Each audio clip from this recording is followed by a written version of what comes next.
It's April 22nd here in Seoul, and I'm Kim Dami. We begin with the stories making the headlines at this hour, starting with the death of Pope Francis. People around the world are mourning the late pontiff, who died of a stroke and subsequent irreversible heart failure, according to the Vatican. He will be buried in Rome's Basilica of St. Mary Major as he requested. U.S. stocks plunged on Monday as U.S. President Donald Trump continues to put pressure on Fed Chair Jerome Powell to lower interest rates, with Trump calling Powell a major loser. Former Democratic Party leader Lee Jae-myung vows to boost stock markets, while the party's two other candidates, Kim Kyung-soo and Kim Dong-yeon, make promises of income security and gender equality respectively. The People Power Party will announce 4 contenders, who will proceed to the second round of primaries on Tuesday night. Pope Francis died on Easter Monday at the age of 88 from a stroke and heart failure.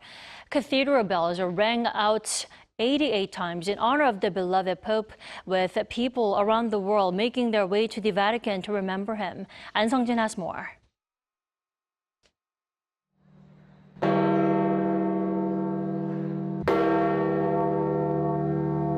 Bells tolled in St. Peter's Square, mourning the death of Pope Francis.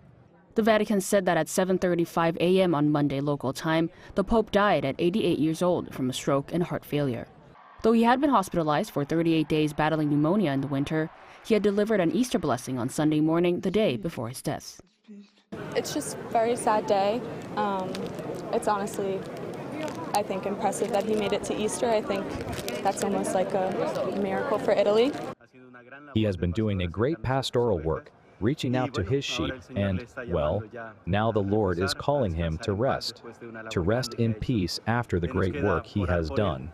We are left to pray for him.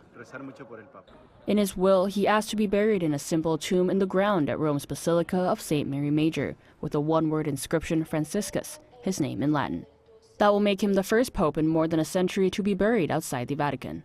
Pope Francis is history's first Latin American pope and the first Jesuit pope. He was also the first to allow Catholic priests to bless same-sex couples.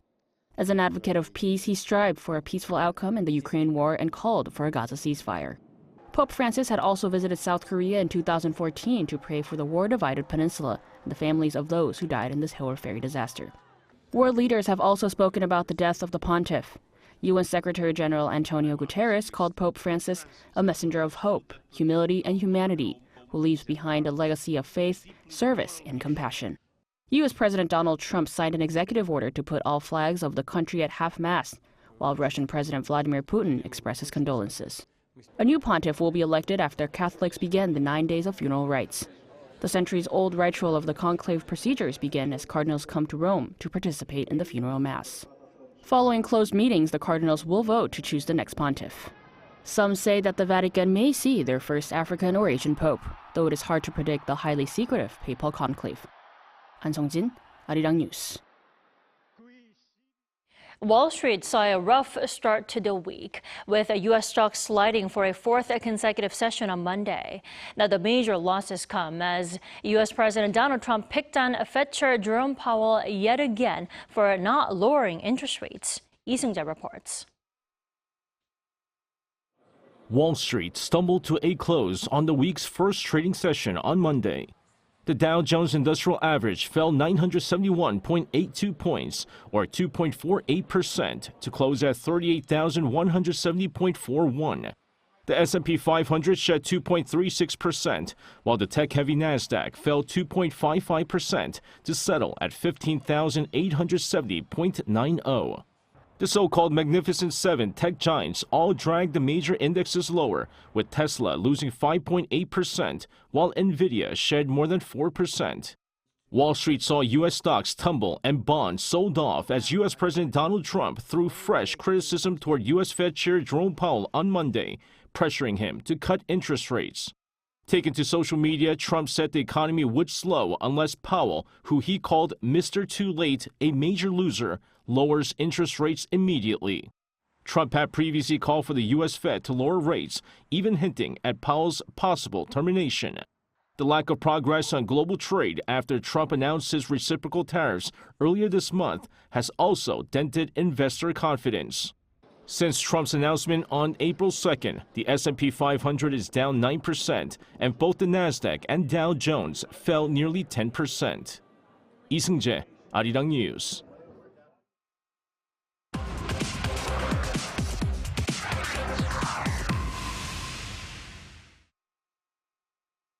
South Korea's Finance Minister Choi Sang-mok is off to the U.S. today to attend this first round of high-level trade negotiations with the Trump administration, with a lot on his shoulders to draw out a breakthrough for his country.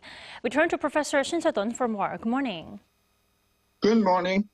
Professor Shin, should we not be surprised to see Trump attend the discussions? I mean, how likely Trump will show up at the meeting this week? Well, looking at China's kind of callous reaction to U.S. Tariff policy, I think for the Trump administration, Japan and Korea should be the two most favorable kind of and cooperative, country towards the United States. So I think President Trump is expecting a great deal of interest in the cooperation from Japan as well as Korea. So I think he would probably show up at the meeting, but even if he does not show up, I think Korea is going to be the most friendly and cooperative countries towards the United States. That I think is pretty sure. It's also good to hear that the U.S. is favoring countries like South Korea and Japan for now. But what do you think the U.S. side will seek to get out of the meeting this time? I mean, what will be they asking for or even demanding? Yeah, I mean, prime goal of tariff policy of the Trump administration is trying to reduce trade deficit. Mm-hmm. And Japan and Korea has been number 5, number 6 trade surplus country against the United States. So the prime goal of everything, reciprocal tariff and those kind of tariff policies is against trade deficit. So I think if Korean government suggests a certain kind of procedures to reduce the trade deficits against the United States, I think there's a pretty good probability that two governments come up with the kind of a positive negotiations. Well, one thing is dealing with a trade deficit, but another thing is Trump's attempt to deal with trade and defense in a one-shot, package, one-shot deal. How should South Korea respond to Trump's such attempt? Well, we've been paying about, $100 million annual defense expenditure, and there has been rumor that President Trump is asking $1 billion. But, several $100 million is not a big deal considering the size of, bilateral trade between United States and Korea, which is about $200 billion. So I think, few $100 million negotiation is not a big deal. I mean, United States is not kind of concerned about defense expenditure. Rather, they wanted to reduce the trade deficits of Korea against the United States, which is about which is about $60 billion. So I think Korea has to come up with kind of measures to gradually reduce 70 billion trade surplus against the United States. I think that is possible. Well, South Korea is trying to separate the two matters, trade and defense. But what would be the best outcome for the South Korean side this time to bring home from this Swiss meeting in Washington, D.C.? Well, regarding, about the defense expenditures, I think two government has to wait until Korean new administration after June. So deferring that kind of a defense negotiations to the next administration, and the first and the foremost, kind of a topic is to reduce U.S. trade deficit against Korea, which is about $70 billion, and the Korean government could promise reducing that trade surplus at least $5 billion a year for next 5 years. Then I think that we could reduce the $70 billion trade surplus towards the United States to probably 30 billion or 20 billion, down the road to 5 years from now. Or maybe it should be a rather, warm period until we do welcome a new administration. Now, the meeting this week will mark a first such round of tariff talks between South Korea and the U.S., and it could take multiple rounds of talks over the course of next weeks or even months. Professor Shin, what kind of strategy should the South Korean team have in mind during this, battle? Well, we have plenty of, Korean government has plenty of leverage. First, we could reduce, our trade surplus against the United States by importing more goods from the United States. And another kind of leverage is Korean public funds like Korean investment funds and national pension funds have a huge kind of resources to invest in a foreign country. And we could reduce, we could kind of move a certain portion of our national resources to invest in a U.S. Treasury bills. That is a second leverage. And also we have we have a new administration coming after June, so we could have certain kind of time dealing until new governments, established after June. So Korean government now has plenty of, leverages to make a deal with the United States. Maybe that's why the finance minister, Choi Sang-mok, who left early this morning, said that he is not going to rush through the negotiations. Professor Shin, thank you so much for joining us this morning. As always, we appreciate it. My pleasure. But in the meantime, Trump's merciless tariffs are already being reflected in South Korea's exports to the U.S. Outbound shipments in the first 20 days of April dropped over 14%. Lee Soo-jin tells us more. South Korea's exports declined during the first 20 days of April, reflecting an early impact of the U.S. administration's tariffs on global trade. According to the Korea Customs Service on Monday, outbound shipments stood at $33.9 billion during this period, down 5.2% from the previous year. This despite the number of working days during the period being the same as last year. The drop in exports comes as shipments to the U.S. showed a notable drop of 14.3% year-on-year, which the agency attributed to the tariffs. The U.S. set a 25% reciprocal tariff rate on South Korea, but President Donald Trump announced a 90-day pause on its implementation earlier this month for most nations. This means that as of now for Korea, a base tariff rate of 10% is in place, along with 25% tariffs on specific items, namely automobiles, steel, and aluminum. But with these tariffs already contributing to more than 5% year-on-year decline in exports during the first 20 days of April, concern is growing over a sharper downturn once the 90-day pause expires.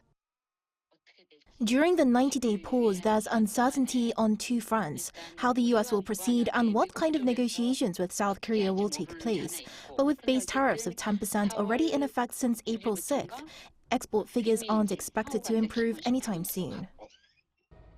Shipments of 9 of the country's top 10 export items, including automobiles and oil products, all saw declines, while only chip exports rose.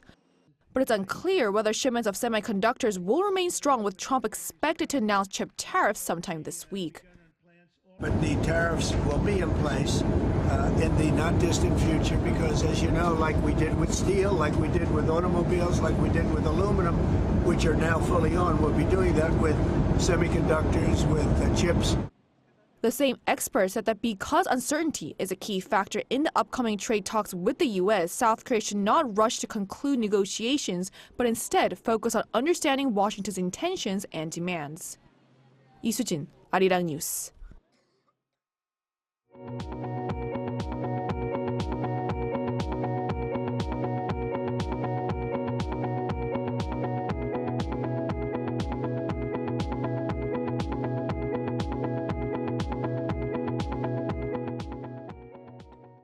The race for the presidential primaries of both the Democratic Party and the People Power Party is heating up, with the DP set to announce the party's presidential contender for the early election on Sunday. In fact, the PPP will narrow its candidates down to 4 tonight. Kim Do-yeon reports. As the Democratic Party of Korea's frontrunner Lee Jae-myung strengthens his dominance in the party's presidential primary, with around 90% of the cumulative votes so far, he now looks beyond the primaries and eyes the undecided voters for the actual presidential race. On Monday, he visited the Korea Financial Investment Association and discussed the stock exchange. He pledged to surpass 5,000 points in the stock market through various measures, around double of what it's at today. Meanwhile, the current runner-up, Kim Dong-yeon, has pledged to turn the primary around, saying having a clear frontrunner is not good for the party overall. The party will announce the results of its primaries in the Jeollado provinces on Saturday and those for the Seoul metropolitan area alongside Gangwon-do province and Jeju on Sunday. Public polls accounting for 50% of the total will be held for 2 days between April 21st and 27th, with the final candidate confirmed on April 27th. Meanwhile, after 2 days of heated debates, the open poll for the first round cutoff for the People Power Party primary started on Monday, with 4 of 8 to be cut. This is a 100% open opinion survey where both PPP and undecided supporters will be surveyed. And to boost their chances, 3 contestants traveled to Daegu and Gyeongsangbuk-do province on Monday, a region known as a conservative stronghold. Han Dong-un went to Gyeongju City to visit the preparations for this year's APEC summit. Na Kyung-won and An Cheol-soo also visited Daegu to meet with supporters there. Kim Mun-soo, who has a slight lead among the 8 contestants according to recent polls, pledged to expand rapid train lines across the nation, while Hong Jun-pyo shared his vision for welfare through a press conference. The result of the polling done on Monday and Tuesday will be released sometime on Tuesday evening. Kim Do-yeon, Arirang News. The second criminal trial hearing of former President Yoon Suk-yeol took place on Monday, this time with footage of the former leader in the defendant's seat made public. Moon Hae-ryun tells us more. A dark navy suit paired with a red tie. This is what former President Yoon Suk-yeol wore to the second hearing of his criminal trial on Monday. In the first footage made available to the public since his trial began, he was seen entering the courtroom and taking his seat at the defendant's bench with his lips tightly closed, ignoring the press cameras flashing around him. The media were required to leave before proceedings officially began. Previously, the court did not allow the media to film in the courtroom, explaining that the request came in too late for the appropriate judicial procedures to be followed.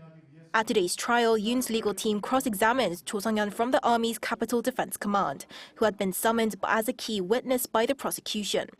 During the first hearing last week, Cho testified that he received a direct order from his superior to enter the National Assembly and remove lawmakers on the night of the martial law order declaration last December. Yoon's legal team questioned the feasibility of such an order before challenging the credibility of his testimony by highlighting inconsistencies between his statements across different legal proceedings. Throughout the session, the defense continued to warn Cho that false testimony could result in legal consequences and demanded that he speak accurately. The exchange escalated when Cho, frustrated by repeated questioning, appealed directly to the bench, which was acknowledged by the judge. To secure a conviction on charges of insurrection, prosecutors must prove that Yoon deliberately sought to overthrow the constitutional order by mobilizing the military. If found guilty, he could face life imprisonment or even the death penalty. Moon Hae-ryun, Arirang News. The government is aiming to pass its first supplementary budget in 3 years, totaling 12.2 trillion Korean won, or $8.4 billion. After the cabinet's approval last week, the government is expected to submit the plan to the National Assembly on Tuesday in order to implement the extra budget by early May. Aimed at responding to urgent national needs, the funds will be directed towards wildfire recovery, disaster preparedness, and boosting trade and AI competitiveness. It will also ramp up support for small businesses and vulnerable groups hit hard by recent economic shocks. Some adjustments may be made as the major Democratic Party has been calling for a supplementary budget worth $10 billion. Seoul's Ministry of Foreign Affairs condemned Japan's continued tributes at the controversial Yasukuni shrine following Prime Minister Shigeru Ishiba's offering on Monday. In a statement released on Tuesday, the ministry expressed deep disappointment and urged Japan's leaders to confront their history with sincerity. The statement also followed a visit to the shrine by a group of Japanese lawmakers on Tuesday morning. The ministry emphasized that such actions undermine trust and hinder efforts to build a future-oriented relationship. The shrine in Tokyo commemorates those who died in Japan's past wars, including 14 convicted Class A war criminals. Russian President Vladimir Putin announced on Monday that fighting has resumed after the Ukraine conflict's Easter ceasefire came to an end. According to Russia's state-run Tues, Putin met with local reporters to give the update, but added he would consider Ukrainian President Volodymyr Zelensky's proposal to halt drone and missile strikes on civilian facilities for 30 days. Putin added that during the Easter ceasefire, Ukrainian forces committed nearly 5,000 ceasefire violations. But he did note that overall enemy combat activity decreased, something he said he welcomed.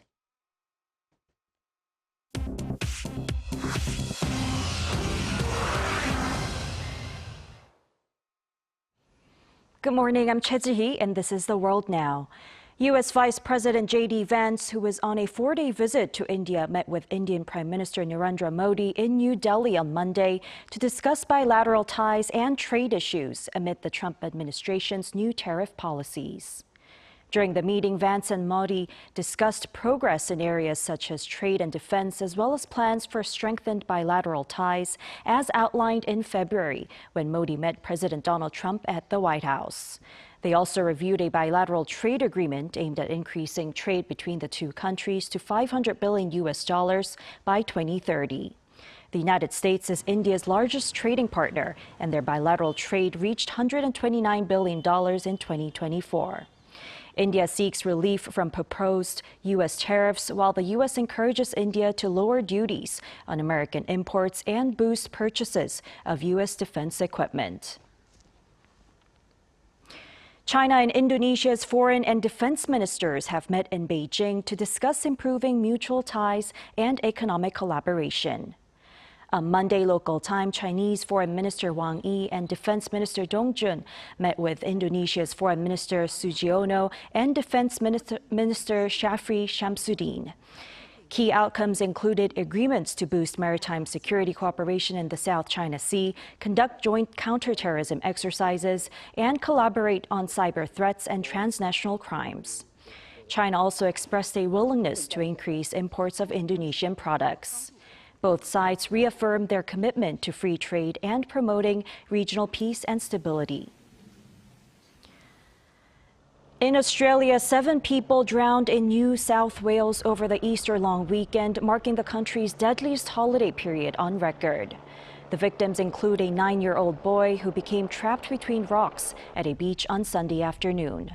Surf Life Saving NSW described the weekend as absolutely horrific, attributing the incidents to a combination of warm weather, dangerous swells, and risky behavior. The group said it performed more than 150 rescues during the holiday period. Authorities urged the public to swim only at patrolled beaches and to adhere to safety warnings. At the 2025 Laureus World Sports Awards held in Madrid on Monday local time, gymnast Simone Biles and pole vaulter Mondo Duplantis were honored as Sportswoman and Sportsman of the Year.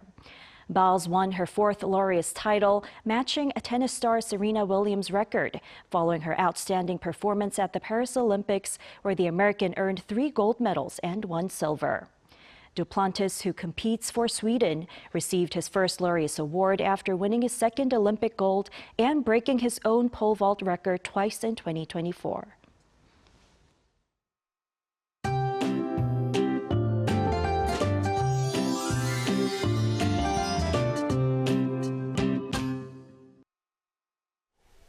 Unlike the clear skies we saw yesterday, today is shaping up to be quite wet and windy nationwide.